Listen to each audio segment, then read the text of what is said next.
ઓલા શારદા માસી છે ને એન છોકરાને વહુ રીહામણે વહી ગઈ. લે પેલા તો 6 મહિના પહેલા લગન ગયા. હા, ભાઈ બહેનના હારે કર્યા હતા ને. એકની જાન ગઈ અને એકની જાન આવી હતી. એ છોકરી જે છે ને સાસરે ગઈ હતી ને, એ શારદા માસીની છોકરી પાછી હામી રીહામણે આવી છે. અત્યારે પિયરમાં બેઠી છે. વહુ વહી ગઈ. વહુ વહી ગઈ અને છોકરી આવી. એવું થઈ ગયું. ખાવાનું કારણ શું? આ સાસુ વહુના ઝઘડા. શારદા માસીનો સ્વભાવ તો સારો છે. શારદા માસીનો સ્વભાવ તો સારો છે, પણ સાસુ થયા ને પછી બહુ ખરાબ થઈ ગયો છે. તો એ ડિફરન્સને કારણે આવું થતું છે.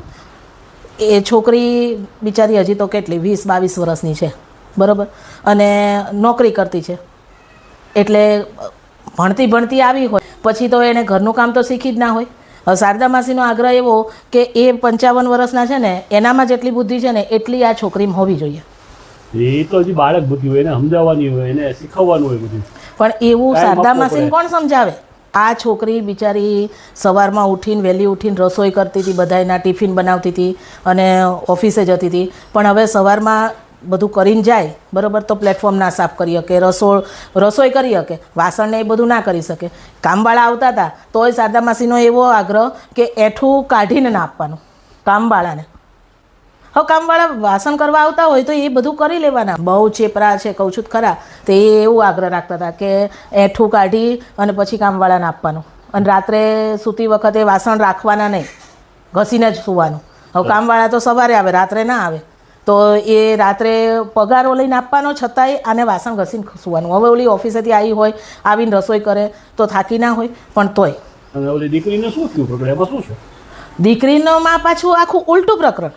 દીકરીમાં એમણે એવો બચાવ કરે છે, એના સાસરીવાળાની એવું કહે છે કે મારી છોકરી નોકરી કરે છે, કે તો બધું કામ થોડું કરી શકે, કે એ તો તમારે કરવાનું હોય ને. એમાં એવો આગ્રહ રાખે છે. અને એમાં પાછી એની દીકરી નાની થઈ જાય છે, એમ કે મારી છોકરી નાની છે ને, તમારે લોકોને બધાને સમજવાનું હોય. પણ વહુને 50 વર્ષનો 20 વર્ષની વહુને માનસિકતા 50 વર્ષની હોય ને એની, અને અનુભવ 50 વર્ષનો માણસનો હોય ને એટલો જોઈએ છે.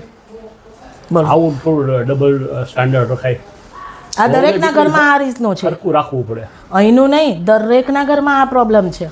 તમે જુઓ, દરેકને વહુ છે ને એ ઉંમરમાં ભલે ગમે તેટલી હોય, પણ એ અનુભવ તો એને 50 વર્ષ ઉપર ન હોવો જોઈએ, એટલો હોવો જોઈએ. એ બધી રીતના સર્વગુણ સંપન્ન હોવી જોઈએ. અને દીકરીને મોકલે ને તો દીકરી પાછી એની નાની. દીકરીને કશું જ નહીં કહેવાનું. દીકરીમાં સાસરીવાળાએ સમજવાનું, અને વહુમાં વહુએ સમજવાનું. એમાં સાસરીવાળા એ લોકો ના આવે. પછી એમ કે ઘેર માટીના ચૂલા. પહેલાથી વહુને દીકરીને જેમ રાખે તો કાંઈ વાંધો ન આવે. તો હું એ જ કહું છું. એટલે આ બધાએ સમજવા જેવું છે. તમને નથી લાગતું?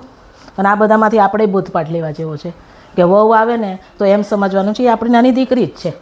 આપણે જે દીકરીને સાસરે મોકલીને એ જ દીકરી વહુ રૂપે આપણા ઘરમાં છે. બસ એ સમજી નાખીએ ને, ખાલી એ નાની છે એ એક વાક્ય મગજમાં નાખી દઈએ ને આપણે, તો ક્યારેય એના અવગુણ તમને દેખાશે જ નહીં. હા, પણ તું આ બધું યાદ રાખજો. હું એ તો કહું છું કે આપણે એ બોધપાઠ લેવા જેવો છે. સારું હાલો, ચામું. હાલો.